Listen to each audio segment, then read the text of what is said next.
Welcome to Mount Zion Presbyterian Church in Alabama. I'm here witnessing a unique experiment. These people have come all the way from Scotland to sing the Psalms in their native language, Scots Gaelic. Why? Because amazingly, it's been suggested that this music is at the root of African American gospel.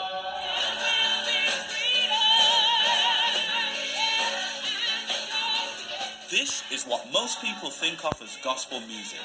It's spirited, it's uplifting, it's highly emotive, and crucially, it's black.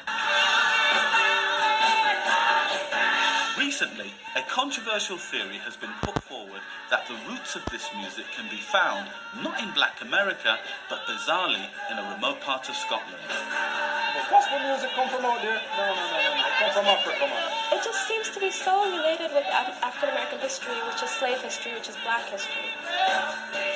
Even more bizarrely, this theory has been put forward by a black academic. I think if a white man had come up with the theory, it would have been regarded as racist nonsense. It is not a new phenomenon to get a black face to espouse a white polemic. I'm Robert Beckford, and I want to know if there is any substance to this theory. Could white church music really be at the roots of black gospel? It seems totally incongruous to me, so I'm going on a journey in search of the gospel truth.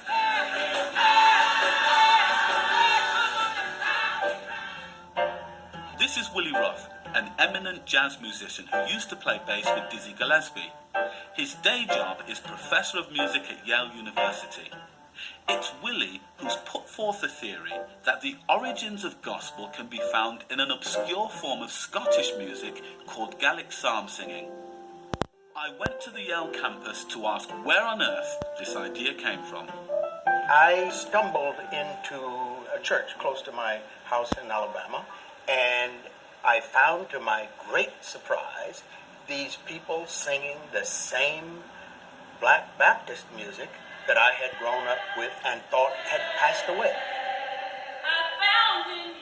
What Willie Ruff discovered in rural Alabama was an ancient form of congregational singing known as lining out.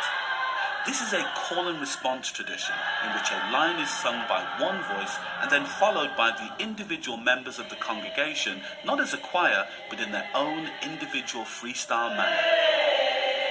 And he has made me glad.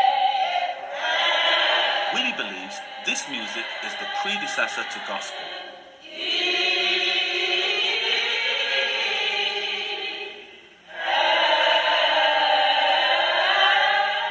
Lining out, in his opinion, was a relic from the 18th century. And then I found out that white Presbyterians in America had stopped singing this way over a century ago. But in the Highlands of Scotland, in the Hebrides, this tradition carries over where the Highland Scots sing psalms and in the Gaelic language.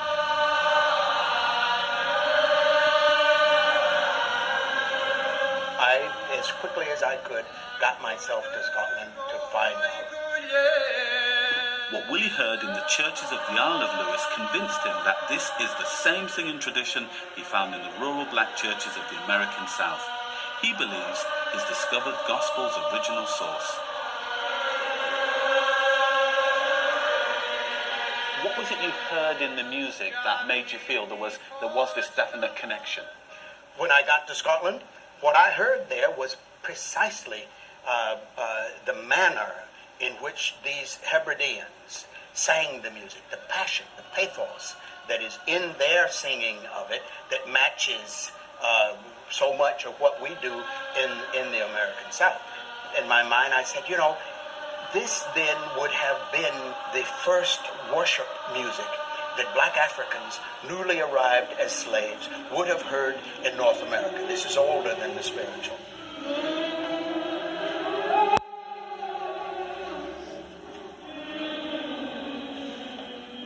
Within it is instilled the basic essence of the black American soul. That's quite a profound thing to say, because that would suggest that lining out, which came from the Scots, which was taken on by their slaves in the American South in the 17th and 18th century, is actually, and correct me if I'm wrong, formative and fundamental to African American music. I would say that this tradition is the part of the DNA of every kind of musical expression blacks have done here in this country.